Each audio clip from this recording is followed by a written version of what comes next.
Welcome into another edition of The Checklist, brought to you by Secure Mac. I'm Ken Ray. I'm Nicholas Raba. And I'm Nicholas Tacek. Each week, Nicholas and I get together to talk over ways that you and yours can stay safe using these things called computers. I don't know if you've heard about them, but I'm thinking of getting one. And, of course, your smartphones and your tablets, basically your digital life, which kind of means life for most of it at this point. A couple of weeks back, we talked about ways to spot and stop security scams, touching briefly on password practices. But here's the thing. Your passwords, and hopefully that is plural, hopefully you have more than one password, your passwords are your keys to everything online. From getting into your computer to getting onto Wi-Fi, to getting into little things like, your banking information, your credit card information. On today's show, we're going to be talking about your passwords. Pretty much the only things that separate all of your information from people out there who want your information, or from people out there who want to sell your information to other people who then get into all that important stuff that you've got. We're hitting best practices when it comes to login and password security today. Simple steps that you can take to keep your accounts from falling into the wrong hands. And then we'll also talk about what to do should your accounts fall into the wrong hands.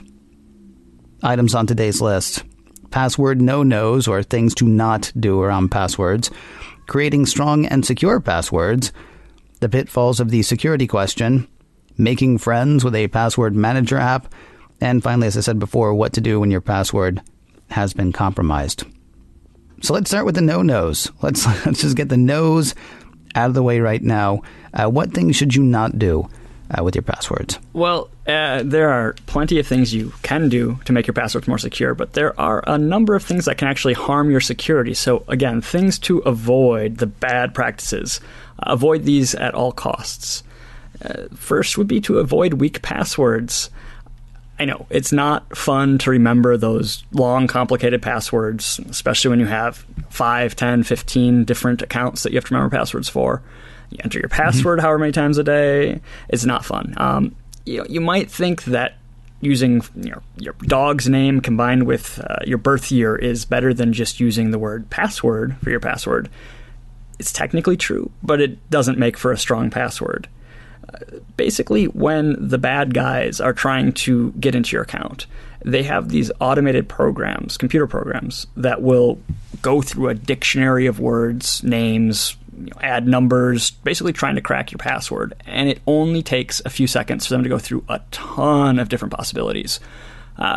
So even if you think that you're being sneaky with, some random name and a number, it really doesn't take long at all for the bad guys to get through that. They're not actually manually typing these in.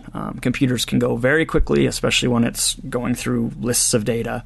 So basically, you want to avoid using anything that could be a weak password, pet name, anniversary, any other significant date, names of family members or sports teams, anything that's easy to guess, or I guess easy for a computer to guess as it goes through those combinations. Definitely don't use something like password or secret. Just simple words like that for your password, that's definitely a big no-no. The other problem is a lot of people, again, even if they do have a good password, a strong password, reusing passwords is a big no-no. You don't want to be using the same password for a login to your bank as you would to log into your online music account or something that is significantly less important. Yes, it's a pain to keep track of lots of different passwords, and it's really tempting to reuse them. But sites do get hacked. And if one site gets hacked and your password gets out into the internet and you've used that same password everywhere else, it's just one step away from the bad guys getting access to all of your other accounts then. It's those password lists that get leaked from hack sites are shared across the internet by the bad guys. They write automated scripts to try and log into banking websites or email sites using those password lists. And again, when you reuse your password, you're giving the bad guys the keys to all of your accounts. So don't do that. Don't reuse passwords. Another no-no is people who share their login information. Yeah, sometimes it's okay. If you're sharing the Netflix login with your family members, that's fine. That's how it works. But there are situations where you shouldn't be sharing your login information. So don't share your employee login with coworkers. They should have their own accounts, and your boss probably wouldn't be happy with you if your coworker decided to delete all of the system files with your account. Right. Don't write your password down on a sticky note and leave it stuck to your computer monitor where anybody walking by could see it. This one really, you'd think would be common sense, but don't post your login information or password publicly online in a chat room or on a message board. Don't do that. That's really a bad idea. So again, those are the things not to do, the no-nos when it comes to password and online security. So avoid those things, and you'll at least be off to the right start. Yeah, sharing online is a great way to get your account disabled, turned off. You see it happen a lot out there. People are like, "Oh yeah, here's my account to my television online subscribers, so you could watch this or that. No harm, no problem." Except red flags start happening at the service provider when they go, there's 150 people streaming this NFL game from this one account right now. Right. What happens next? They lose their television service, they lose their online account, and then they have to answer for their poor practices there. That's interesting. So it's not just a no-no as far as security, but of course it's a no-no for, you paid for the service, but you didn't pay for it so 150 people could jump on as well. So it's not only keeping your services safe, but actually keeping your services, as opposed to, I used to have NHL Sunrise.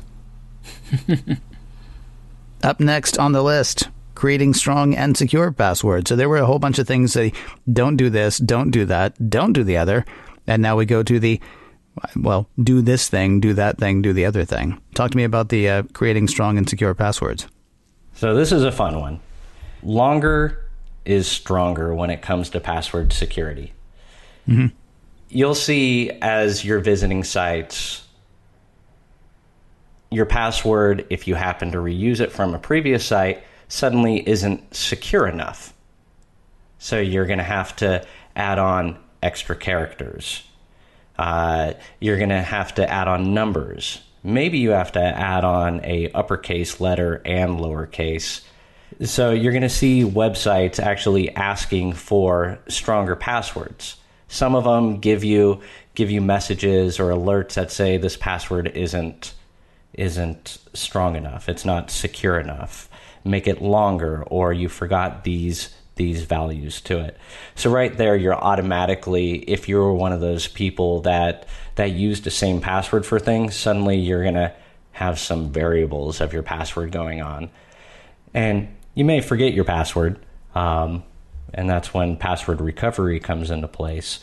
But websites are starting to do a better job prompting users to create better, stronger passwords, making it longer. I still have some websites that I'm on where my password, back in the day, community forum sites, I'm going to change it after this recording, 3 letters long. Why? Really? Because I never planned on going back to that site again. But I did end up going back to the site, and most recently I just went back to it again and go, oh, that was my password? They actually never audited any of the passwords and had me change it from 1999. So before you go scouring the internet to figure out which website I had a 3-digit temporary password to, I'm already going to change it. So don't even bother there. A lot of times you'll see it. They'll say at least 8 characters, throw in the @ symbols. And there's some good things in there. Some rules that just make it harder for the attackers, if the website is hacked, for them to crack the password. Some people find it really helpful to use like simple phrases for their passwords. They're longer, but make sure that you mix in there some of the extra extended characters in there as well. It'll make it much stronger and make it harder for people to crack. Not to not to promote bad password practices, but if your password, instead of just using the password, replace the A with the @ symbol, or replace the S with the $sign, replace the O with a number 0. Throw in some extra punctuation marks at the end of it, and it's a much stronger password than before, but it's still something that's kind of easy to remember. Obviously, that's a rather simple example. So just a combination of uppercase and lowercase letters, numbers, punctuation marks, symbols, anything like that you're adding to the password is making it a lot harder for those automated programs to correctly guess your password. But again, it's 8 characters should be the absolute minimum when it comes to your password length. Most sites kind of force that as a minimum these days. There are some sites that say 6 characters, but longer is better in that case. So those are the steps you can take to create a secure password when you are creating a new account or changing your password. And our computers have gotten a lot faster and stronger. We figured out how to make them network with one another over the years, so the people who are trying to crack the passwords have a lot more resources at hand that make it quicker for them to do that. So at least making it a little bit harder by having the longer password in there with the extra characters, making it so it's not a random word that you find in the dictionary, that's a good start right there. There's also, so yes, these are good things for you to do on your own. I will tell you, there was a recent site, I can't remember which one now, so that's good. But there was a recent site that I was buying something, and it wanted me to set up an account so that I could actually buy the thing. And I had to do the password thing about 5 times because it said, okay, so make sure it's at least this long. And I did that. And it was like, okay, well, you also had to put in a punctuation mark. Okay, well, I did that. Okay, well, there has to be at least one capital letter. Okay, that's my 3rd time, I think, or my 4th time. And they're like, oh, yeah, no, there has to be a number in there as well. And then I want to say, actually, okay, so finally I figured one out. And then they're like, oh, no, that's too few characters. So it's a tiny bit like a word problem. But, it's better that you solve the word problem than have somebody else solve it for you to your detriment. The scary thing is when you encounter a site where they're saying, oh, no, your password can't be longer than 6 characters, or you can't use these extra symbols. That's scary. And that's actually, it's fairly common with, I guess, older websites, but sometimes you see these security horror stories, and it's websites that are basically saying you can't be more secure, and that's never a fun situation. Let me ask you a question, actually. So there is a service. I don't want to out the company, and I don't want to out myself necessarily, but there is a service that I know is used by hundreds of thousands, if not millions of people across the country. And they have an application, and they have an online component, and you can also call them for information. It's on the up and up. But I was amazed that when I called them one time, they said to me, okay, so your password is this. And they read it to me, just like straight off. Is there that struck me as really bad idea on their side. If you come across something like that, what's your best? Because it's a service that I still wanted to use. It's a service that I still use for quite a while.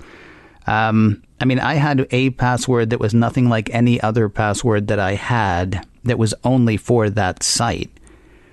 I guess that's maybe I'm just sort of reinforcing the whole don't use one password for everything, because if I had been using the same password for my email and my banking and my credit card information and this service, then suddenly they're one hack away, or I'm one hack away from them of everybody having access to every single thing I own. Well, think if it was a rogue employee working there. That's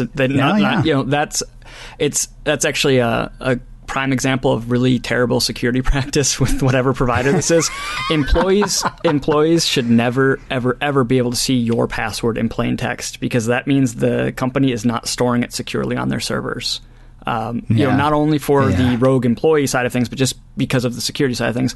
And that's a situation where you might want to get the ball rolling with security researchers or somebody to responsibly disclose that and get the company to fix that, because that's not a good situation at all. I'll tell you what, when we're done, I'll tell you which company it was, and you can get that ball rolling if you want to, because I got other things to hit on the checklist here. Sounds like a plan. Next up, the pitfalls of security questions. what's your first pet? What's your favorite color?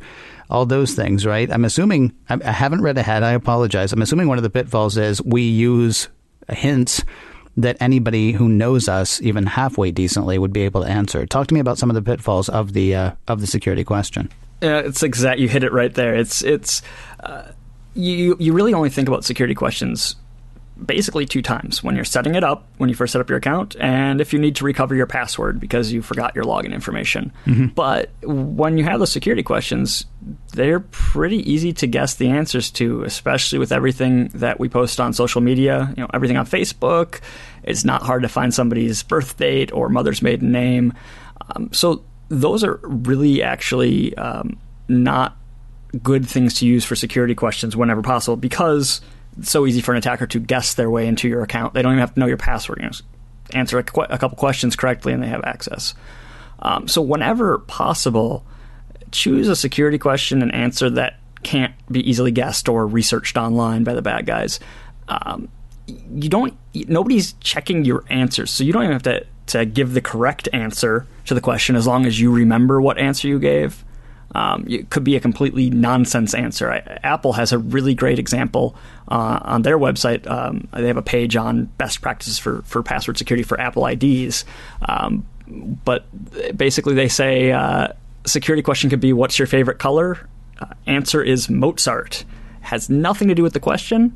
Mm-hmm. And it's not something that's going to easily be guessed by someone looking around online.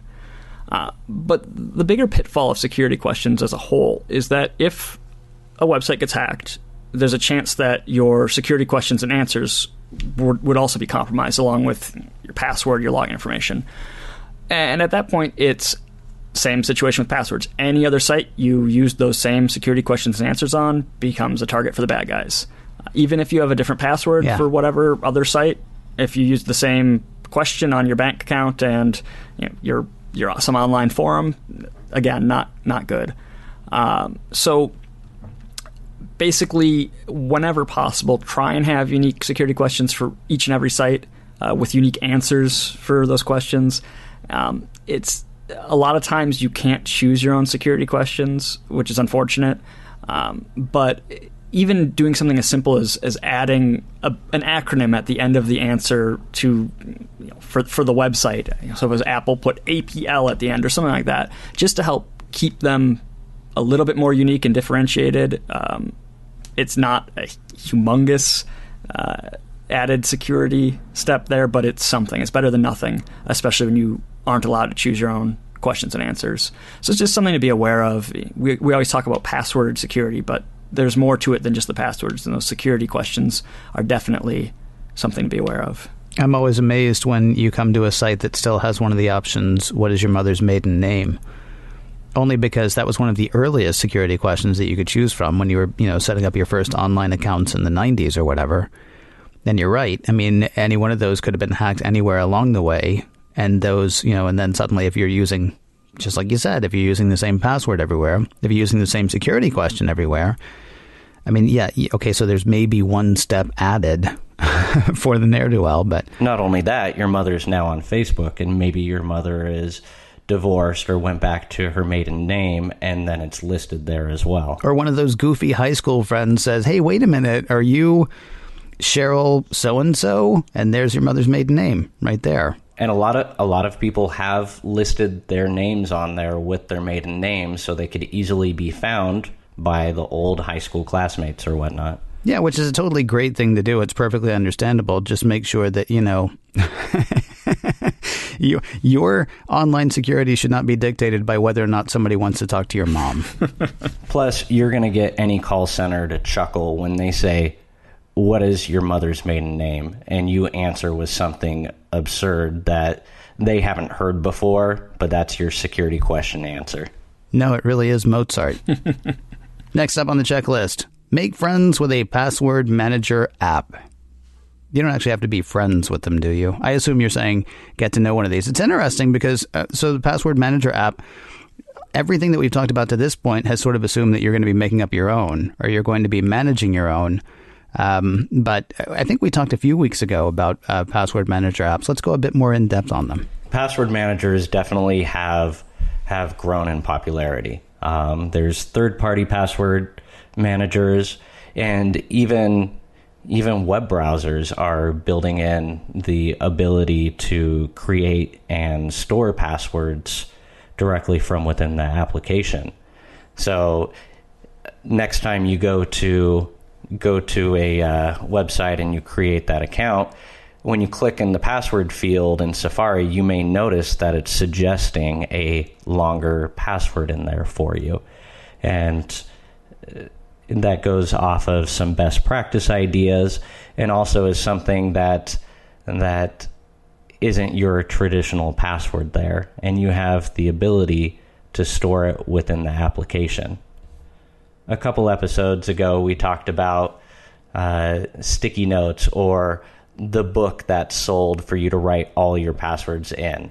Mm-hmm. You don't want to be writing your passwords on sticky notes or within your notes. You want to keep it in a secure location. And some of the third-party password managers have done a good job securing the data in there, but only requiring one sort of authentication to get to the password, so it can autofill those fields in for you, and make it so you actually don't have to remember the password. So if one of those websites are hacked, it's a very unique password for that site, and you don't have to worry about going back and changing all your passwords. The nice thing with password manager apps, it's kind of like a safe to hold all your passwords. You don't need to remember all those passwords, so there's no excuse not to be using strong, unique passwords for each site. You just need to remember the one password to unlock the password manager app, and then you can get your login information for whatever site you need to go to. Another benefit that they have is they can kind of take a recipe and generate strong, unique passwords for you. You don't have to come up with the password. It will generate it, fill it on the website, and save it into the password manager database. So it automates all the stuff we've talked about so far. And it's kind of like, once you have a password manager app, you don't have an excuse to have poor password security anymore. Many password manager apps also come with a browser plugin that can autofill the login information with a keyboard shortcut. So you don't even have to go into the password manager app itself, look up that website. You just hit a key combo and it will autofill it. And another benefit, we have discussed this specific one before, is that the password manager apps will verify that the site you're trying to log into is actually the correct site and not a phishing site. It has these background checks it does to make sure that it's a legitimate site. So it's an extra nice bonus security feature that kind of comes part and parcel with password manager apps. Last item on the checklist. Sadly, we were a little late with this episode. You didn't have all these best practices in place, and now something has happened. Your password has been compromised. What do you do? Now, I'm going to say the first thing you do, you give yourself 2 minutes to freak out. Just 2 minutes, though, because there are other things you're actually going to be able to do to hopefully get things back under control. Talk to me about what you do when your password, or if, or when your password has been compromised. Well, it's never fun getting that email, or seeing it in the news is even worse when you haven't heard from the site yet. But they'll usually these days will send out an email saying, sorry, we were hacked. Here's the information that leaked. It doesn't always happen, but when it does, it's kind of nice, because it'll say, oh, we just lost your name and email address, or, oh, we lost your name, email address, password, security questions. Kind of helps you prioritize how freaked out to be, what your next step should be. Mm-hmm. So the first and foremost, if your password gets compromised on a website and you've reused that password anywhere else, immediately go to those other sites, change your password. Don't reuse your password this time around. If the website breach included your security questions and answers, change those on any sites you reused them on. And then in the worst case scenarios where your bank account or credit card information were compromised when a website gets hacked, contact your bank, contact your credit card company, let them know what's going on. A lot of times they do take a proactive stance, and that's why sometimes you'll just get a note from your bank in the mail saying, hey, we're issuing you a new debit card, and you don't even know what happened. It's a lot of times it's when a website gets hacked and they know about it before anybody else does. But if, just in case, you might want to contact them and let them know. They'll set up new accounts for you, set up a new card, get credit monitoring going if need be. That doesn't always happen when a website gets hacked, but it is definitely something, kind of a worst-case scenario to be aware of. But no matter what, when a website gets hacked, if you have a password manager app, it really has its time to shine, because you can use the password manager app to look up any other sites you might have reused that password on. You can change your password. Basically makes it so you know what other sites might have been affected by that one website getting hacked. So that's definitely yet another reason to make sure you look into using a password manager app, because they can really help in the aftermath when something does go wrong. And I really like your idea of the changing your security questions, because that's really one of the last firewalls to prove who you are. Mm-hmm. So being able to change that is probably something that a lot of people don't even think about when they receive those emails. Hey, speaking of emails, we got an email from someone. We've actually been getting emails, which we'll remind people how to get in touch with us here in just a moment. We got an email from a BH who says something that I've been wondering about for quite a while. Doesn't seem to come up whenever the subject is discussed anywhere. Has to do with how safe iOS devices are compared to regular desktop computer browsers. I'm assuming that iOS devices are, at least for now, somewhat safer, but I'm only assuming on that front. I actually did wonder about this when we were doing a couple of weeks ago when we did the spotting security scams. You said one of you said something about just go into the browser on your mobile phone and actually access the address as opposed to clicking on the email link. And I did wonder for a second. Talk to me about the browsing on your phone versus browsing on your computer. For the most part, iOS is still significantly more secure than the desktop Mac OS in terms of vulnerabilities and the way the operating system is secured and the way stuff can't run outside of its little sandbox. So for the most part, the browser on an iOS device is much safer than on a desktop, because if something does happen in the browser itself, it generally can't affect other stuff on your iOS device, any other documents or data or applications, because your browser is limited to its own app, like everything else is on iOS. There was an issue, I think it was a couple of years ago, where pulling up a web page on an iOS, on Safari on iOS, it wouldn't display the full, or if a site name was long enough, it would kind of truncate it, and you couldn't tell that it was a bad site. It looked like a good site, and Apple was made aware of that issue, and they subsequently patched it. Any browser will have vulnerabilities or security problems. Apple's been staying really on top of iOS, and it hasn't seen any sort of major significantly exploited issue like you've seen on desktop browsers. So for now, I would say for now, and most likely continuing to be, it is definitely more secure than a desktop browser. And it's not running Flash. Of course, the funny thing is you've got this whole other set of concerns when you're using a mobile device. If you're sitting on your couch, you're fine. But if you feel totally safe because, you're on your iOS browser, and so you blithely sit down at the Starbucks and start typing in a bunch of information, you may want to literally look over your shoulder doing that as well. Hey, if you've got a question, by the way, for us, either something you'd like to hear addressed on the show or sort of a more in-depth security question, because security is what Nicholas and Nicholas do. And they've actually been answering a number of emails. I mean, they can't get to all of them, obviously, but they've been answering as many emails as they can. If you got a question either for the guys or for the show, or a comment about the show, the email address is checklist@securemac.com. And of course, the best way to remember that is to remember that you are listening to The Checklist by Secure Mac. And we'll talk to you soon.